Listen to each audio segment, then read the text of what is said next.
Hello दोस्तों, स्वागत है आप सभी का द नॉलेज क्लासरूम के यूट्यूब चैनल पर। आज की इस वीडियो को हम आगे बढ़ाने वाले हैं मुगल साम्राज्य के साथ, जिसमें हमने पिछली वीडियो में हुमायूं के बारे में पढ़ा था कि जो बाबर है उसका जो बड़ा पुत्र है जिसका नाम क्या है हुमायूं। हमने केवल बाबर के पुत्रों के बारे में जिक्र किया था, बाबर के बारे में डिटेल से हमने जाना था। तो आज की इस वीडियो में हम जानने वाले हैं डिटेल से जो बाबर के चार पुत्र थे। यानी कि जो बाबर था मुगल साम्राज्य की नींव रखने वाला, उसके जो पुत्र थे, जिनके यहाँ पर चार पुत्र थे, जिनके जो नाम थे, एक का नाम तो क्या था, हुमायूं था। और जो दूसरा पुत्र था उसका नाम क्या था, कामरान था। तीसरा पुत्र था उसका नाम अस्किनी था, अस्किनी। और नंबर 4 पर जो चौथा पुत्र था उसका नाम क्या था, इंदाल था। या इसी को क्या बोला जाता था, हिंदआल भी इसको बोला जाता था। आज की इस वीडियो में हम डिटेल पढ़ने वाले हैं किसके बारे में, हुमायूं के बारे में। अर्थात जो यहाँ पर बाबर है, बाबर का जो बड़ा पुत्र था, बड़ा पुत्र जिसका नाम क्या था, हुमायूं था, उसके बारे में हम आज की इस वीडियो में डिटेल से जानने की कोशिश करेंगे, जो कि एक प्रकार से रिवीजन का काम करेगा किसी भी एग्जाम के लिए। ये इंपॉर्टेंट होने वाला है। तो दोस्तों, यदि आपने अभी तक इस चैनल को सब्सक्राइब नहीं किया तो आप इस चैनल को सब्सक्राइब कीजिएगा दोस्तों। तो हुमायूं, जो कि अकबर बाबर का बड़ा पुत्र था, जिसका जो शासन काल रहता है 1530 से लेकर के 1540 तक का इसका शासन काल रहता है। क्योंकि जो यहाँ पर हमने पिछली वीडियो में देखा था कि 1530 के अंदर जो बाबर है उसकी मृत्यु हो जाती है, उसको 2 बार दफनाया जाता है। इसको बाबर को 2 बार दफनाया जाता है। 1530 में इसकी मृत्यु हो जाती है, ये हमने अपनी पिछली वीडियो में देखा था। तो जो बाबर के बाद उसका बड़ा पुत्र यहाँ पर गद्दी को संभालता है, जिसका नाम क्या होता है, हुमायूं होता है। तो हुमायूं के बारे में जो शासन रहता है वो 1530 से लेकर के कब से कब तक, 1530 से 1540 तक हुमायूं का शासन रहता है। तो हुमायूं के जो दुश्मन थे उसके बारे में यदि हम बात करें, हुमायूं के जो दुश्मन थे जिसमें जो सबसे ज्यादा बार उनका नाम आता है, एक का नाम आता है बहादुर शाह। बहादुर शाह ये कहां से बिलोंग करते थे, गुजरात। गुजरात से बिलोंग किया करता था बहादुर शाह। उसके बाद दूसरे नंबर पर जो दुश्मन था उसका उसका नाम था महमूद, महमूद लोदी, जो इसका दुश्मन था। और ये अफगान से बिलोंग करता था। महमूद लोदी अफगान से बिलोंग किया करता था। और जो तीसरा है यहाँ पर, जो बिहार या बंगाल से बिलोंग किया करता था, जिसका नाम क्या है, शेर शाह सूरी। शेर शाह सूरी, जो कि कहां से, बिहार और बंगाल, यहां से ये बिलोंग किया करता था। अब उसके बाद यहाँ पर हमने देखा कि जो हुमायूं है उसके जो मुख्य दुश्मन थे, जिसमें बहादुर शाह का नाम आता है, महमूद लोदी का नाम आता है और शेर शाह सूरी का नाम आता है। अब जो महमूद लोदी है उसके साथ जो युद्ध लड़ा जाता है, यानी कि जो महमूद लोदी है, हुमायूं, हुमायूं और जो महमूद लोदी है उसके बीच में जो युद्ध लड़ा गया, वो कब लड़ा गया, वो युद्ध लड़ा गया 1532 के अंदर। 1532 में हुमायूं और महमूद लोदी के बीच में युद्ध लड़ा गया। तो यहां पर जो विनर होता है उसको हम आगे लिखेंगे। उसके बाद यहां पर 1532 में जो दोहरिया का युद्ध हुआ था, जो ये हुमायूं और महमूद के बीच 1532 में युद्ध हुआ, उसको क्या नाम दिया गया है, दोहरिया। दोहरिया का युद्ध इसको बोला जाता है, दोहरिया का युद्ध। इस युद्ध को नाम दिया गया है 1532 में, जो हुमायूं और महमूद लोदी के बीच में लड़ा गया था। इस युद्ध को कब लड़ा गया, 1532 में लड़ा गया। क्या नाम दिया गया इस युद्ध को, दोहरिया का युद्ध, इस युद्ध को नाम दिया गया। उसके बाद 1533 के अंदर, 1533 में जो चुनारगढ़ का, जो चुनारगढ़ है, उसका घेराव किया गया। चुनारगढ़ का घेराव, चुनारगढ़ पर जो शासन था वो किसका था? शेर शाह सूरी, शेर शाह सूरी। उसके बाद यहां पर 1533 के अंदर ही बहादुर शाह को हराया, बहादुर शाह को हराया। किसने हराया? हुमायूं ने। बहादुर शाह को कब हराया गया? हुमायूं के द्वारा 1533 में। चुनारगढ़ का घेराव कब किया गया? 1533 में किया गया। अब जो 1533 में यहां पर बहादुर शाह को हराया गया, उसके बाद यहां पर बात आती है 1538 के बारे में, जहां पर हम डिटेल से जानेंगे चुनारगढ़ के घेराव के बारे में। चुनारगढ़ का घेराव, लेकिन कौन सा? दूसरी बार, दूसरा घेराव। चुनारगढ़ का घेराव हुआ यहां पर कौन से नंबर का हुआ? दूसरे नंबर का। तो यहां से क्या होता है कि जो शेरशाह सूरी होता है उसको पहले से ही पता लग जाता है, और इसी कारण से जो शेरशाह सूरी है वो यहां से अपने आप को बचा करके निकाल चुका होता है, यानी कि शेरशाह सूरी निकल जाता है यहां से। जब उसको पता लगता है कि हुमायूं हमला करने वाला है, तो इसी कारण से जो शेरशाह सूरी है पहले ही निकल जाता है। अब क्या होता है कि जो हुमायूं है, हुमायूं क्या करता है? शेर शाह सूरी का पीछा करता है।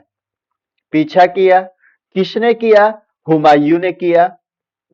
हुमायूं ने शेर शाह सूरी का पीछा किया, और हुमायूं जब यहां से गुजरता है इसका पीछा करते हुए, तो वो देखता है कि जो लाश है उनके ढेर लगे हुए, लाशों के ढेर लगे हुए हैं। और लाशों के ढेर को देख करके हुमायूं यहां पर उस स्थान को एक नाम देता है, जिसको क्या नाम दिया जाता है? जनताबाद का नाम दिया जाता है। बंगाल के अंदर जो एक स्थान है जिसका नाम क्या है? जनताबाद। जो कि नाम किसके द्वारा दिया गया? हुमायूं के द्वारा। किसको देख करके? जो लाश वहां पर, लाशों के जो ढेर वहां पर पड़े थे जिस समय वह शेरशाह सूरी का पीछा करने लग रहा था, तो उस लाशों के ढेर वाले स्थान को नाम दिया गया हुमायूं के द्वारा। क्या नाम दिया गया? जनताबाद का नाम दिया गया। कहां पर? ये बंगाल के अंदर। लेकिन एक बात यह है कि जो शेरशाह सूरी है यहां से बच निकलता है, इसके हाथ में नहीं आता। शेरशाह, शेरशाह सूरी नहीं मिला, हाथ नहीं आया किसके? हुमायूं के हाथ नहीं आया, किसके? हुमायूं के, और वो बच निकलता है। अब क्या होता है कि जो ये युद्ध चलने लग रहा है, लगातार जो हुमायूं की सेना है वो यहां पर कार्यरत है। इसके कारण से जो सेना थी वो थक चुकी थी, हार चुकी थी। सेना हार चुकी थी इस समय तक।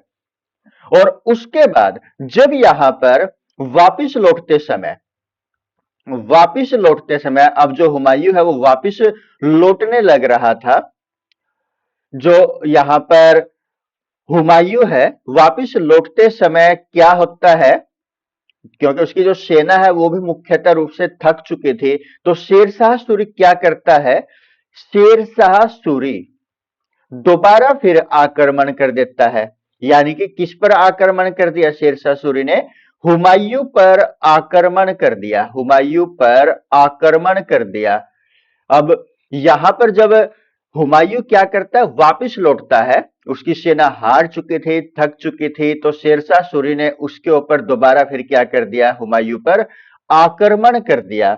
और जब ये आक्रमण करेगा तो हुमायूं को क्या करना पड़ता है? अपनी जान बचाने के लिए, जान बचाने के लिए, जान बचाने के लिए वो क्या करता है? गंगा नदी में कूद जाता है, गंगा नदी में कूद जाता है। किसके साथ? जो घोड़ा था उसके साथ ही, घोड़े के साथ। वह अपनी जान बचाने के लिए कौन सी नदी में कूद जाता है हुमायूं? गंगा नदी में। कब? जब शेरशाह सूरी वापिस लौटते समय हुमायूं के ऊपर आक्रमण कर देता है। तो हुमायूं अपनी जान बचाने के लिए क्या करता है, गंगा नदी में कूद जाता है अपने घोड़े के साथ। अब यहाँ पर जो हुमायूं है वो क्या हो चुका है, घायल हो चुका है।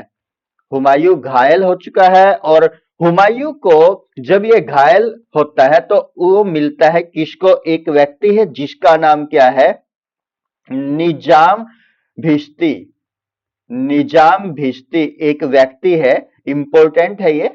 यानी कि घायल होने के दौरान जो चुनारगढ़ का घेराव किया गया था, दूसरी बार उसे जब वो हार कर, वो यहाँ पर शेरशाह सूरी हार करके दौड़ जाता है, लेकिन दोबारा फिर वो यहाँ पर हुमायूं के ऊपर आक्रमण करता है। यानी कि अब वो कब करता है, 1539 में। ये हम जो बात करने लगे कब की करने लगे, 1539 की। कौन सा युद्ध हुआ था इनके बीच में, चौसा का युद्ध। चौसा नामक स्थान पर यह युद्ध लड़ा गया था, इसी कारण इसका नाम क्या रखा गया है, चौसा का युद्ध, जिसमें हुमायूं अपनी जान बचा करके भागता है और यहां पर घायल हो जाता है और एक व्यक्ति को मिलता है जिसका नाम क्या है, निजाम भिश्ती है।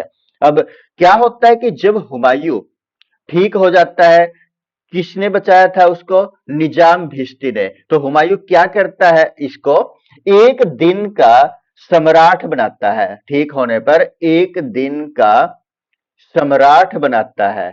किसको, निजाम भिश्ती को। कौन बनाता है, हुमायूं बनाता है। क्यों, क्योंकि जब यहां पर हुमायूं घायल होता है, शेरशाह सूरी से बचता है, तो उसके कारण से यहां पर निजाम चिश्ती को एक दिन का सम्राट किसके द्वारा बनाया जाता है, हुमायूं के द्वारा बनाया जाता है। और इसी के नाम पर यहां पर सिक्के चलाए जाते हैं, किस चीज के, कॉपर के, अर्थात जो तांबा है, तांबे के सिक्के भी चलाए जाते हैं। किसके लिए चलाए जाते हैं, निजाम भिश्ती के लिए सिक्के चलाए जाते हैं, क्योंकि उसने हुमायूं को क्या किया था, बचाया था, उसकी जान बचाई थी। उसके बाद हम आगे बढ़ते हैं 1540 में।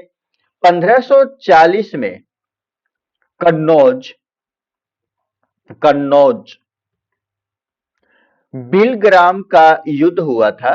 बिलग्राम, कन्नौज बिलग्राम का युद्ध। जो ये युद्ध था ये किस किस के बीच में लड़ा गया, कन्नौज बिलग्राम का युद्ध 1540 में। ये युद्ध लड़ा गया था शेरशाह सूरी और हुमायूं के बीच में। शेरशाह सूरी और हुमायूं के बीच में ये युद्ध लड़ा गया और हुमायूं इस समय हार जाता है और अपनी जान बचा करके वो भाग जाता है।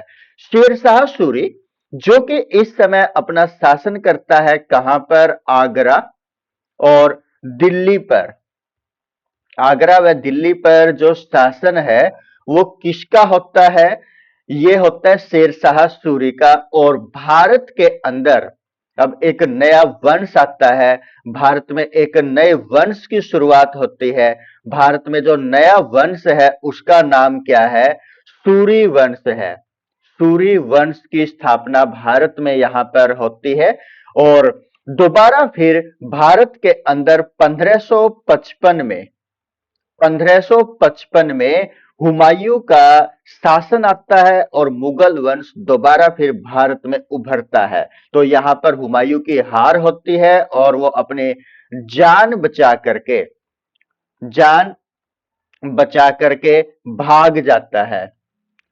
भाग जाता है कौन, हुमायूं। तो यहां पर शेरशाह सूरी का जो शासन रहता है 1540 से लेकर के 1555 तक, यहां पर सूरी वंश हमारे इंडिया के अंदर, दिल्ली के अंदर, यहां पर दिल्ली आगरा पर शासन ये करता है। तो जिसके बारे में हम आगे हुमायूं के बारे में भी और ज्यादा डिटेल से जानने की कोशिश करेंगे अपनी नेक्स्ट वीडियो में। तो दोस्तों जल्द मिलते हैं अन्य टॉपिक के साथ जो हुमायूं से संबंधित रहेगा। तो जय हिंद दोस्तों, नमस्कार।